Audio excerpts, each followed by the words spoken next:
En el primer libro de Samuel 4, 5, 6 y 7 se relata una de las historias más increíbles de la Biblia, la captura del arca de Jehová.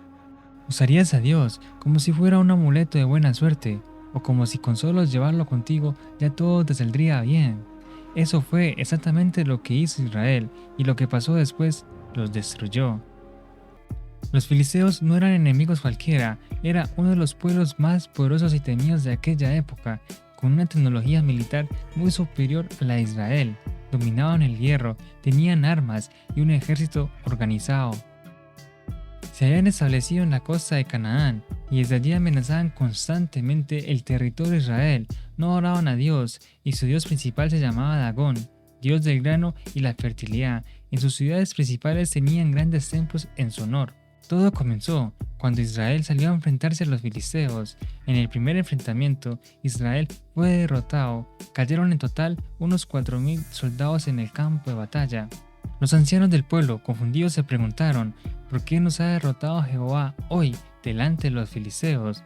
Los sacerdotes de aquel tiempo eran los hijos de Eli, Fines y Fines, hombres corruptos que abusaban de su posición, robaban las ofrendas del pueblo y no tenían ningún temor de Dios, y en lugar de llevar al pueblo al arrepentimiento, tomaron una terrible decisión.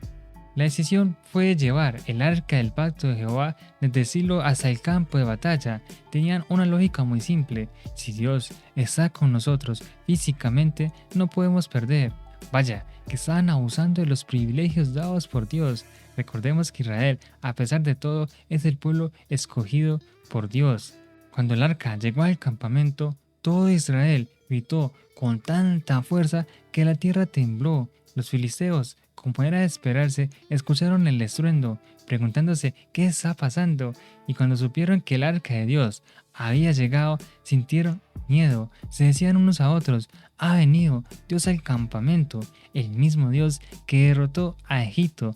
Pero en lugar de rendirse, se animaron unos a otros y se decían: vamos, filisteos, peleemos como hombres. En el segundo enfrentamiento, confiados en sí mismos y no en Dios, comenzó la batalla, y lamentablemente aquel día cayeron cerca de 30.000 soldados israelitas.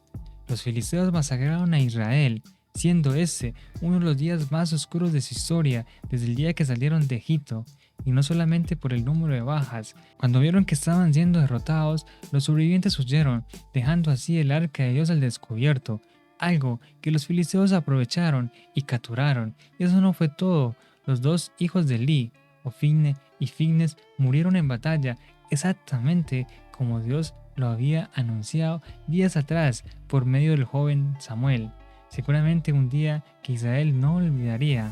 Los filisteos, emocionados con su victoria, llevaron el arca de Jehová a Asdod, una de sus ciudades principales, y la colocaron dentro del templo del Dagón.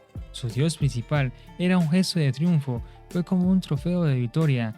Querían demostrarle al mundo: nuestro Dios venció al Dios de Israel. Pero qué equivocados estaban. Estamos hablando de Dios. Y a la mañana siguiente, cuando los sacerdotes filisteos entraron al templo, encontraron la estatua de Dagón tirada en el suelo con su rostro en tierra, postrado delante del arca. Pensaron que había sido un accidente, y ni más ni menos, al día siguiente, Dagón amaneció nuevamente caído, y esta vez su cabeza y las dos manos estaban cortados sobre el umbral, solo quedaba el tronco.